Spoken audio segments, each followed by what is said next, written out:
उत्सव चल रहा है, क्या यज्ञ का अनुष्ठान चल रहा है, वहां पर ये सभी अपना अपना भाग लेने के लिए जा रहे हैं। सती ने कहा मेरे घर में उत्सव हो, हमारे पिताजी के लिए ना हमें ना मालूम है। तो बाबा तुम्हें नहीं बुलाया गया? भोले बाबा ने कहा नहीं। क्यों क्यों नहीं बुलाया गया? कोई बात हो गई? तुम्हें बुलाया क्यों नहीं गया? क्या हो गया?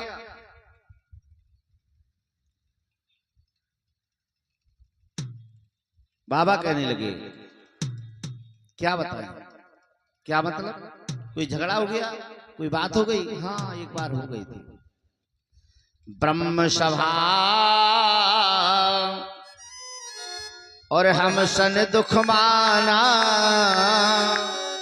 ताते अजहु करे अपमाना। अरे हमसे बदला लेने के लिए तो वो ये क्या ही कर रहा है। ब्रह्मा जी की सभा में एक बार थोड़ी बातचीत हो गई थी। क्या हुआ था? जिस समय दक्ष को प्रजापति बनाया गया तो दक्ष के स्वागत सत्कार के लिए सभी देवता वृंद सभी जो है स्वागत में सम्मिलित हुए। ब्रह्मा जी के यहाँ सभा लगी हुई है और उस सभा में जैसे ही दक्ष का पदार्पण होता है तो सारे देवता उठ करके खड़े हो जाते हैं।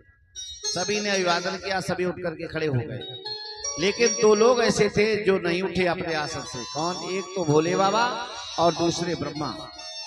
तो ब्रह्मा जी जब नहीं उठे तो दक्ष ने विचार किया ये तो मेरे पिता हैं, चलो कोई बात नहीं, लेकिन ये अवधूत फक्कड़ जोगी जटी जिसे शिष्टाचार करना नहीं आता है, अगर मैं पहले ये जान लेता तो अपनी कन्या सती का विवाह इसके साथ कभी नहीं करता। दक्ष ने जब ये देखा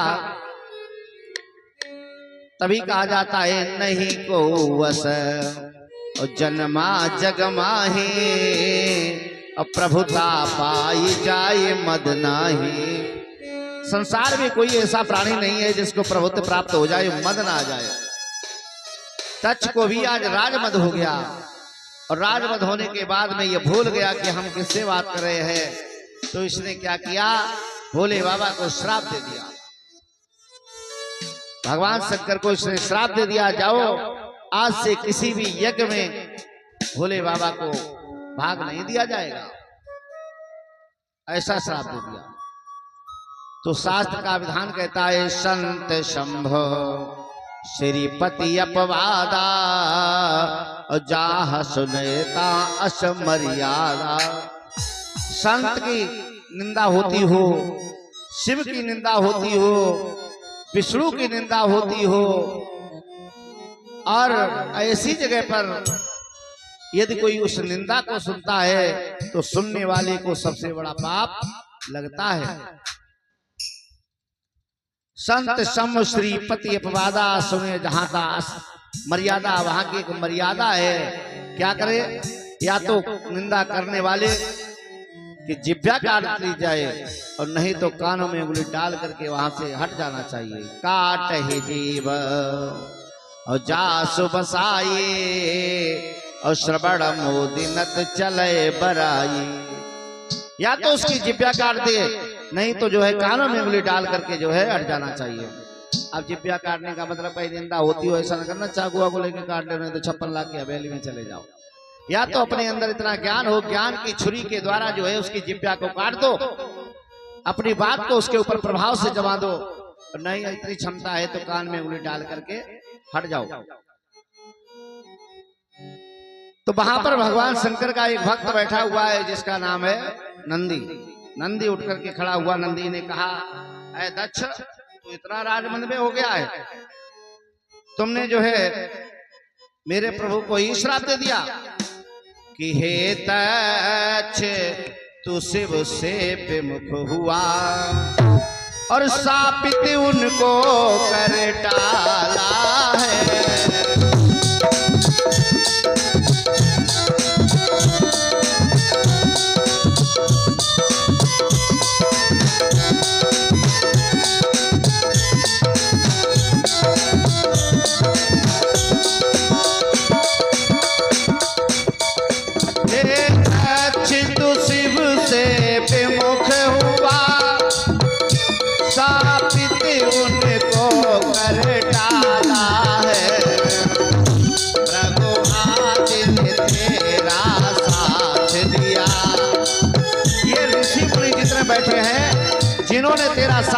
जो कोई बोला नहीं, तूने भगवान शंकर को श्राप दे दिया।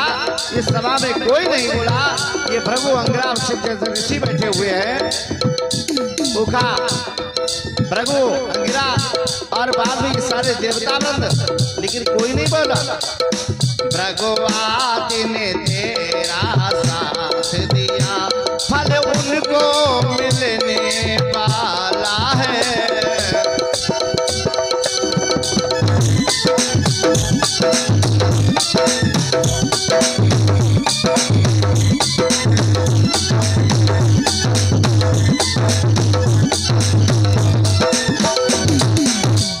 आज जो है जब ये कहा तो भोले बाबा के श्राप में नंदी उठ करके खड़ा हो गया और नंदी ने कहा, है दक्ष, तू जिस मुख से भोले बाबा का अपमान करता चला जा रहा है, तब से बकबक करता जा रहा है, तो मैं तुझे श्राप देता हूँ, तू जो ब्रह्म विद्या से हीन हो जाए और तेरा ये मुख जो है पशुवत हो जाए, अर्थात बकरे का हो जाए। जब ये कर दिया तो आज जो ब्राह्मण लोग बैठे थे, ऋषि महात्मा ब्राह्मण बैठे थे, इन्होंने शिवगणों को श्राप दे दिया। क्या से जितने भगवान शंकर के गढ़ होंगे, अवधूत होंगे, फक्कड़ होंगे, जटा रखाएंगे, भस्म रखाएंगे, 80 बेस वाले होंगे। तब जब शिवगणों को श्राप दे दिया तो फिर जो है नंदी खड़ा हो गया, कहने लगा तुमने मेरे भक्तों को भी श्राप दे दिया है। शिवगणों को तूने श्राप दिया, उसका फल मिलने वाला है, और जिस पदवी से तेरा दंभ बढ़ा,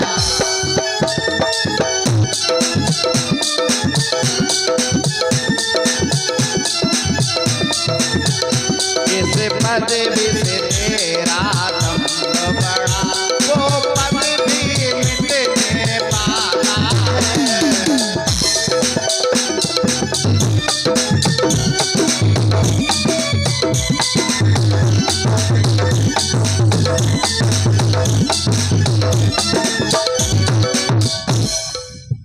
आज नंदी कहने लगा तुमने जो है श्राप लोगों को दिया है, तो जिस पदवी पर बैठ करके तुझे ये अभिमान आ गया है, तेरा ये पद शीघ्र मिटने वाला है। और ब्राह्मणों, तुमने जो श्राप दिया है, तो जाओ आज से तुम्हें श्राप हम देते हैं। ब्राह्मणों को ये श्राप लगा है नंदी का, जो ब्राह्मण आज से वेदा ध्वनि नहीं करेगा, त्रिकाल संध्या नहीं करेगा, पंचयज्ञ नहीं करेगा, गायत्री जप नहीं करेगा, वो कभी जीवन में शांति नहीं पाएगा। तो जो ब्राह्मण अपने ब्रह्मत्व कर्म से वंचित है, वो कभी शांति प्राप्त नहीं कर सकता है।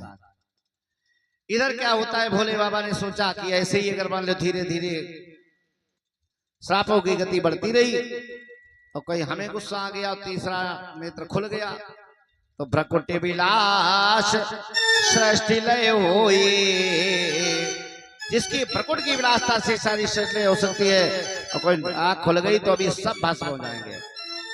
जब ऐसी स्थिति हो जाए, अगर झगड़ा शांत करना है तो एक ही उपाय है, उस जगह को ही छोड़ देना चाहिए। भगवान शंकर ने नंदी को साथ में लिया और कैलाश पर चल दिया। आज भोले बाबा सती को यही बता रहे थे, उसी समय के कारण ये दक्ष जो है तभी से प्रसोद की ज्वाला में जल रहा है, और हमसे बदला लेने के लिए ही इस यज्ञ का अनुष्ठान किया है। इधर प्रजापति दक्ष ने अनेक ऋषियों मुनियों को बुलाया, बड़े बड़े ऋषि मुनि आए। उस ऋषि मंडली में महात्मा दधीच भी आए। दधीच जी आए। दधीच ने देखा कि सारे ब्राह्मण आए, सारे ऋषि आए, सारे देवता आए, लेकिन भोले बाबा कहीं दिखाई नहीं पड़ते हैं। दधीच ने पूछा दक्ष से कि ये बताओ तुमने शिव को नहीं बुलाया है?